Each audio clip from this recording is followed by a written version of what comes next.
So today and for the rest of the year, we're going to be looking at series. Series is the last major topic. It encompasses most of section 10 in your textbook. And while the AP exam is not testing everything on series, just a few things, we are going to be going over the majority, but I will let you know what is and isn't being tested.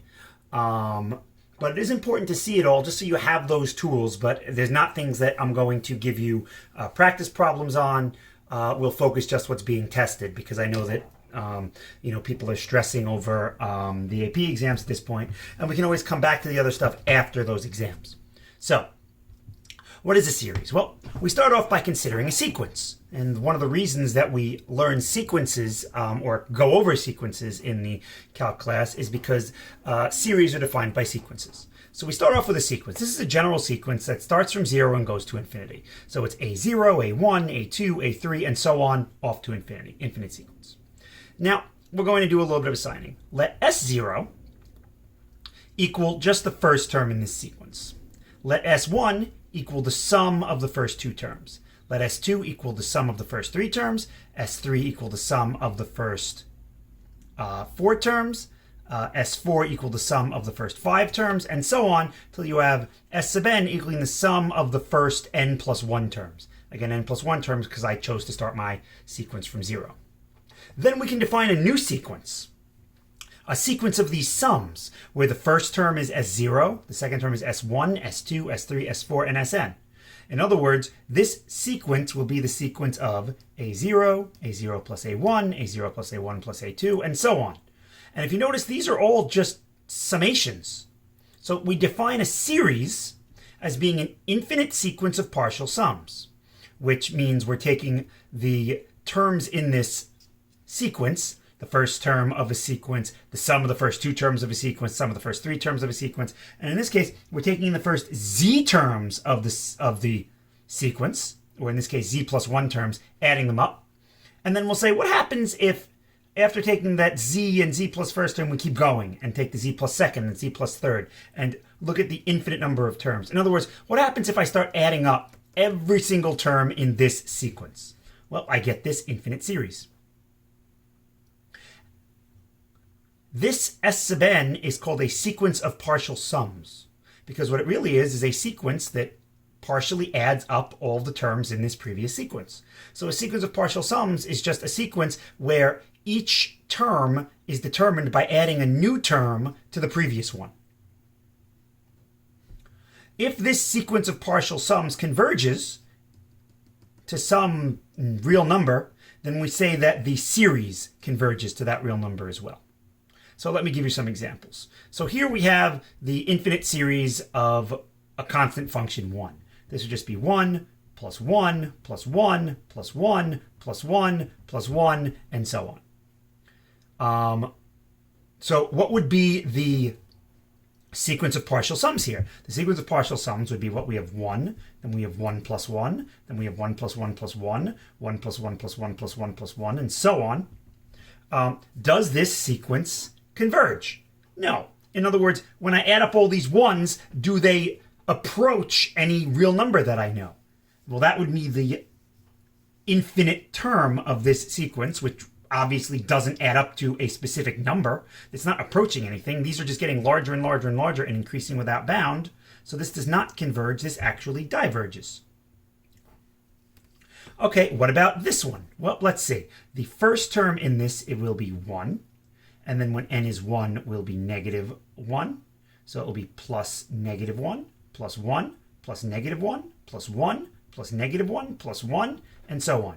So what are the terms of the sequence of partial sums? Well, it would be 1, 0, 1, 1 for the first term, then add 1 plus negative 1 to get 0, then add 1 plus negative 1 plus 1 to get 1, then add 1 plus negative 1 plus 1 plus negative 1 to get 0 again, and then 1 and 0 and 1 and 0 and 1 and 0, and so on.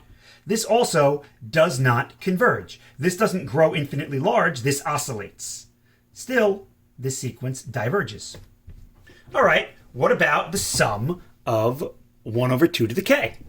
Well, let's see what these terms are. So if I add these up, this would be, when k is 0, it would be 1 plus a half plus a fourth, plus an eighth, plus a 16th, plus a 32nd, plus a 64th, and so on. So now let's look at the term of partial, the sequence of partial sums. So if we do that, the first partial sum is 1. The second partial sum would be 1 plus a half, which is 3 halves. The next partial sum would be the 3 halves plus a fourth. That's 6 fourths plus a fourth is 7 fourths. The next would be the 7 fourths plus 1/8. This is 14 eighths, and 1/8 is 15 over 8. The next I would add the 1/16. This is 30 sixteenths, and 1/16 is 31 over 16. The next I would add the 32nd. This is 62 32seconds and 1. This would be 63 32seconds. Then I would add the 64th. That's 127 over 64. And if you notice, this starts at 1, then 1.5, then 2.25. I'm sorry, then 1.75. And then we're getting closer and closer and closer. It looks almost like these values are approaching 2. This is very close to 2. If this were 32, if this were 64, if this were 128. Does this converge or diverge? Well, as it turns out, this actually does converge to 2, believe it or not. And we're going to show that in a minute because it's a very special type of series. So for now, this seems like it converges. These terms do seem to converge. We could actually prove that this sequence here converges. This is an increasing sequence. And it's bounded above. These numbers will never get larger than, let's say, 10. And I know that because each time I'm only adding one more of the new denominator. So this was the 32nd. I multiply numerator and denominator by 2, and I just add one more. So each time I'm adding, here I'd add 1/64th, then I would add 1/128th, then I would add 1/256th. And each time I'm not adding enough to get it to 2. So this actually converges. This final series is an interesting series. I'm going to tell you that it converges. I'm not going to tell you what it converges to, but let's look and see what the values are, and then we can examine this a little bit later as well. So when m is 1, this is 1 times 2, that's a half. And then when m is 2, that's a half times a third is a sixth. When m is 3, that's a third times a fourth is a 12th. Oops. When m is 4, that's a 20th. When m is 5, that is a 30th. When m is 6, that's a 42nd, and so on. So then what would this partial sum, sequence of partial sums look like? Well, I would have a half, and then I would have a half plus a sixth. That's 4/6 or 2/3. Then I have 2/3 plus a 12th. This would be 8/12, and 1/12 is 9/12. And 9/12 simplifies to 3/4. 3/4 plus a 20th. This is 15/20, and 1/20 is 16/20, or 4/5. Maybe you're noticing the pattern. I'm going to have to add a 30th to this. That's 24/30, and 1/30 is 25/30, or 5/6. And if I keep going, I'll have 6/7, 7/8, 8/9, and so on. The sequence of partial sums does converge. This is an increasing sequence, and it has an upper bound of 1. So this does, in fact, converge. And we could prove that. I mean, this sequence is defined as n over n plus 1. That's the sequence here. N starts at 1 and goes to infinity. This sequence is not as obvious what this sequence would be, but if we look, if I rewrite this as 1 over 2 to the 0, then I have 3 over 2 to the 1, 7 over 2 to the 2, 15 over 2 to the third. We could represent this as a sequence with, let's say, 2 over n, with n starting at 0, and then the numerator, let's see, 1, 3, 7, 15, 31. This would be, this is plus 2, plus 4, plus 8. So each time I'm adding a power of 2, so this could be, I think 2 to the n minus 1. Does that work?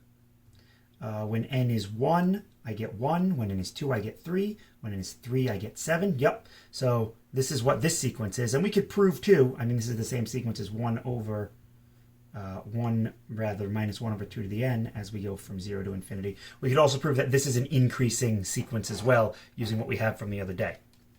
Anyway, there's not need to do that because we are going to have other methods of doing so. So today we look at three different types of series. The first type is a geometric series, which you might have studied in Algebra 2 for a short period of time. Don't know if you remember it. A geometric series is a series of the form, it doesn't necessarily have to start at 0, but we tend to have it start at 0, where you have a constant times a real number to the nth power. And note that when I write this out, what this sum is, when n is 0, I get a. When n is 1, I get a times r to the 1. When n is 2, I get ar squared, ar third, ar to the fourth, and so on. In essence, a geometric series is a series where the next term in the series is determined by multiplying the previous term by the same constant throughout. To get from a to ar, we multiply by r. To get from ar to ar squared, we multiply by r. To get from ar squared to ar cubed, we multiply by r. R is called the ratio factor, and it is what is used to determine what the next term in the series is going to be. So some examples of these. Here, 1, 2, 4, 8, 16. This could be written as the summation as n goes from 0 to infinity. Well, a is the first term. In this case, my first term is 1, so that's 1. And then the r is determined by taking any term and dividing it by the previous, because to get from one term to the next, I multiply by r. So to get from 2 to 4, I would multiply by 2. To get from 4 to 8, I would multiply by 2. So to figure out what r is, I just pick any term and divide it by the previous one.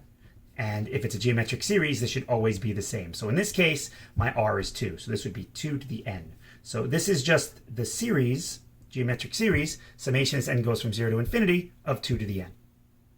Here, my first term a is going to be 1. And then my r will be any term divided by the previous one.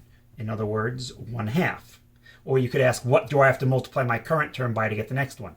Times a half, times a half, times a half. So this series will be n equals 0 to infinity of 1 times 1/2 to the n. And again, we don't have to write the 1.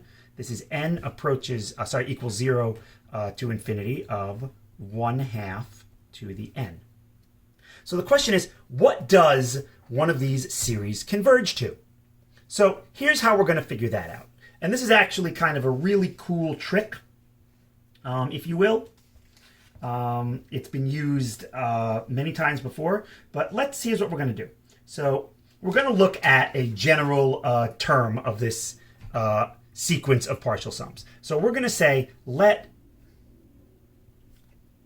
S sub n equal the nth term. In other words, a plus ar squared plus ar cubed plus ar to the fourth plus dot dot dot all the way up to a times r to the n. And then what we're going to do is we're going to say, all right, what happens if I multiply both sides of this by r?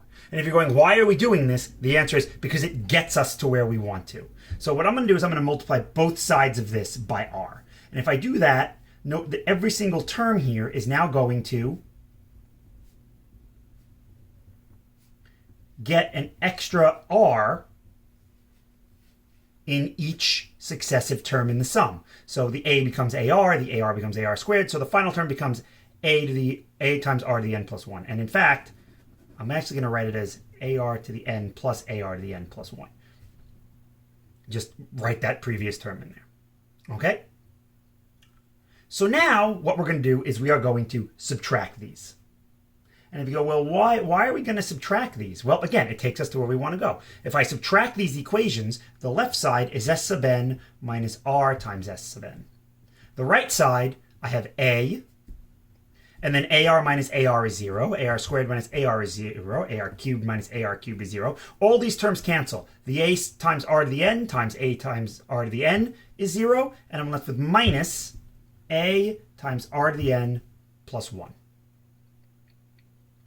And now what I'm going to do is I'm going to factor out an s sub n here on the left side. And this is going to give me s sub n times 1 minus r equals a minus a times r to the n plus 1. And now I'm going to divide both sides by 1 minus r. And what happens is we get this formula that might seem a little familiar to you. If you remember, s sub n was the sum of the first n terms in our series. So if n is 5, to figure out what the sum of the first 5 terms in the series is, I only need to know the first term and the ratio factor. And that's it. So what I did was I took this generic term for the sum, where you're adding up all these different pieces, n plus one of them actually, and I was able to simplify that expression so that if I want the sum, all I need is the first term in the series and the ratio factor. And then if I want the sum of the sixth term, if I want s sub 6, the sum of the first 7 terms, then I would simply plug 6 in for n, and I would be able to calculate that. But this does something even more powerful, because this is pre-calculus. Even before that, this is algebra 2. This formula you did in algebra 2. It was on the reference sheets. What we can do now is we can ask, well, so what is this sum? Well, this sum is a plus ar plus ar squared plus ar cubed plus dot dot dot plus up to ar to the n as n goes to infinity. This is really a limit of this sum, because as n gets larger and larger, I'll have more and more terms. So really, this is just equal to the limit as n approaches infinity of s sub n. And here we have a term for s sub n. So the question is, what happens if we take the limit as n approaches infinity of a minus a times r to the n plus 1 over 1 minus r? Well, as n goes to infinity, n plus 1 is going to go to infinity, and so we'll have r to the n plus 1 power. And r will be getting raised to larger and larger and larger powers. So there are several cases of things that happen here. So case 1. What happens if r is bigger than 1? Well, if r is bigger than 1, like let's say r is 2, if I raise 2 to an increasingly large power, then 2 to the increasingly large power, 2 to the infinity, if you will, is going to go to infinity. And then this will be subtracting it. So if a is positive, this will be negative infinity. If a is negative, this will be a positive infinity. And either way, this entire numerator will go to either infinity or negative infinity. So this limit will go to either infinity or negative infinity. So this limit won't exist. Which means that the sum, so s sub n, or in this case, the summation as n goes from 0 to infinity of arn, will diverge. If r is equal to 1, well, r can't be equal to 1. I divided by r minus 1. If r is equal to 1, I'm in trouble. Okay. What if r is less than negative 1? If r is less than negative 1, then this is going to be like negative 2. This will grow infinitely large, and it'll just bounce back and forth. So not only will the limit not be infinity or negative infinity, but it'll keep bouncing back and forth, getting either more positive or more negative each time. So case 2, if r is less than negative 1, then this is also going to diverge. If r is equal to negative 1, well, then what's going to happen is, if r is equal to negative 1, this term is going to alternate between going to a and negative a, which means this numerator is going to alternate between going to 0 and 2a. And an alternating series like that, 0, 2a, 0, 2a, 0, 2a, 0, 2a, also diverges. If you recall from the front page, we had an example that bounced back and forth, and that diverged. Whoops. Because it keeps bouncing back and forth between two things. Interestingly, if r is 1, I can't do this division. But that's okay. If r is 1, then my series is just going to be a plus a plus a plus a plus a. It's going to be an infinite number of a's. It's just going to be a series of constants. And as we saw, if I have an infinite number of constants, this is also going to diverge. So the only interesting case, really, is what happens when r is between negative 1 and 1. For example, a half. If we raise a half to a larger and larger power, a half, a fourth, an eighth, a 16th, a 32nd, a 64th, this term goes to 0. Same thing with negative a half. It'll keep bouncing back and forth, but it'll bounce back and forth as it gets closer to 0. Negative a half, a fourth, negative an eighth, a 16th, negative a 32nd, a 64th. This is getting smaller and smaller. So this term will approach 0, which means then the limit we're looking for, the sum of our geometric sequence, or series rather, will be a over 1 minus r.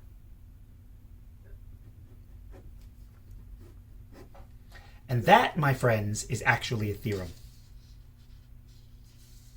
If we have a geometric series and the r is between -1 and 1, then the series converges, and it converges to a over 1 minus r. Otherwise, the series diverges. This is a geometric series. The a is equal to 1. The r is equal to 1. The r is not between -1 and 1, so the series diverges. This is a geometric series. The a is 1. The r is -1. -1 is not between -1 and 1. The series diverges. This is a geometric series. The a, the first term, is 1. The r is a half. Each subsequent term in the series is obtained by multiplying by a half. So this converges, and it should converge to a over 1 minus r. Well, what is that? That's 1 over a half, or 2. And like I said, this series does seem to be getting closer and closer and closer to 2. Well, we just proved that it did. This is a general proof for any geometric series. I could have done it for this one by simply writing out all these terms up to the nth one, multiplying each of those by 1/2, doing the subtraction, and letting n go to infinity. And we would get 2. Maybe I'll do that at the end of the video, just in the interest of time. So, some examples. We just did this one. So, this is a geometric series. The first term in this series is 1, because when k is 0, it's 1. And I note that this is 1 plus a half, plus a fourth, plus an eighth, plus ... The r is a half. The r is in between -1 and 1, so this is going to converge.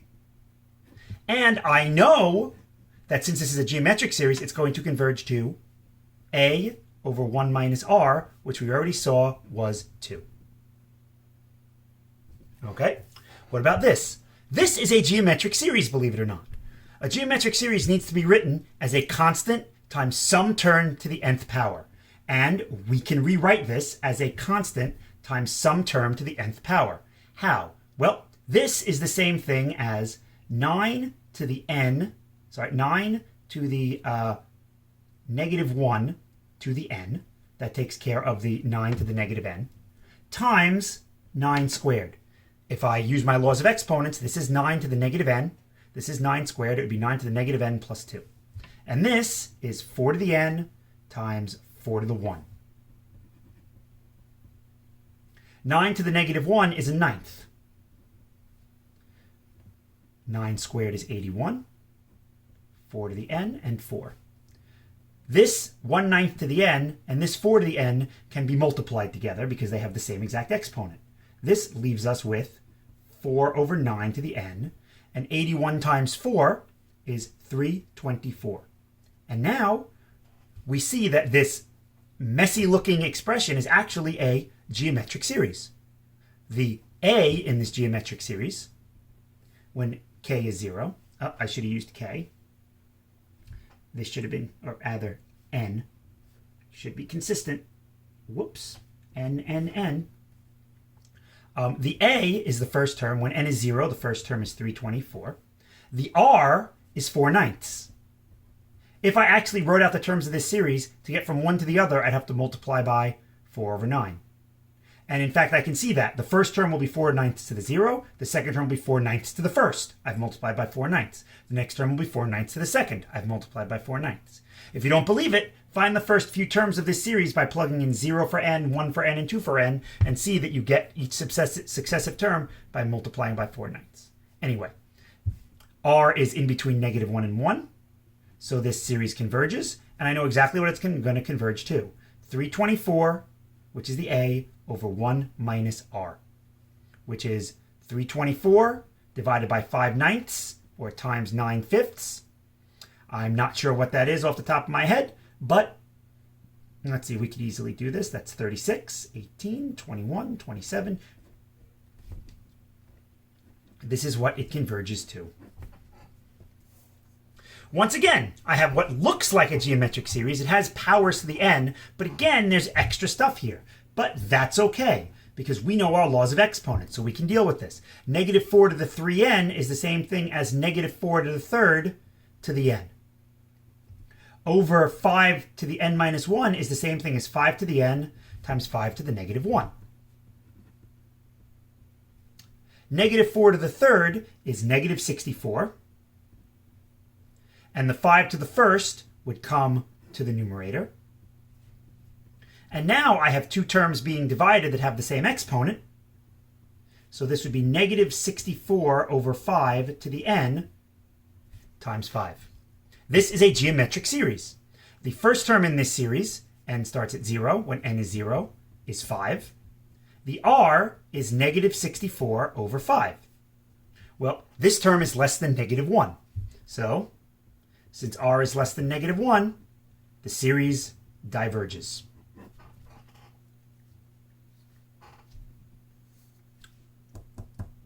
This is the interesting one. This is the one you've been waiting for all year and past last year. Ready?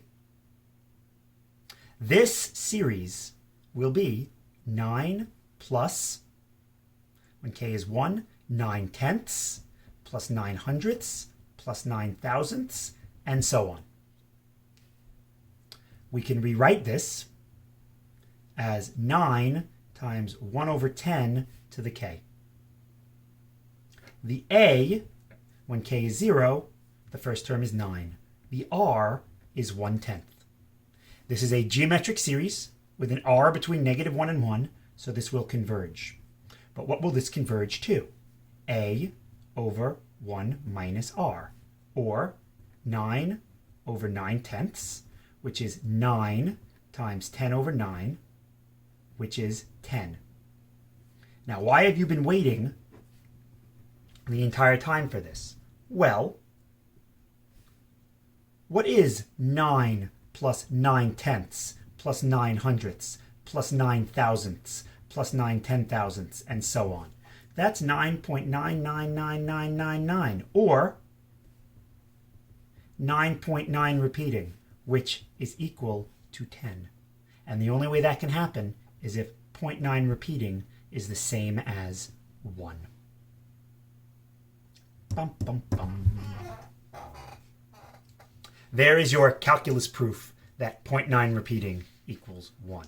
Or, if we wanted to show 0.9 repeating is equal to 1, here's one more example. I could just start my series at 1. Now this is 9 tenths plus 9 hundredths, etc. I can rewrite this as 9 times 1 over 10 to the k. This is 9 tenths plus 9 hundredths plus 9 thousandths, or 9 tenths plus 9 hundredths plus 9 thousandths plus or 0.9 repeating. So what is that? Well, this is a geometric series. The first term in this series, when k is 1, is now 9 tenths. The r is still 1 over 10. Should put the k there to be consistent. So this 0.9 repeating converges because r is between negative 1 and 1. And what does it converge to? A over 1 minus r, which is 9 tenths over 9 tenths, which is 1. 0.9 repeating equals 1. Bum, bum, bum. Anyway.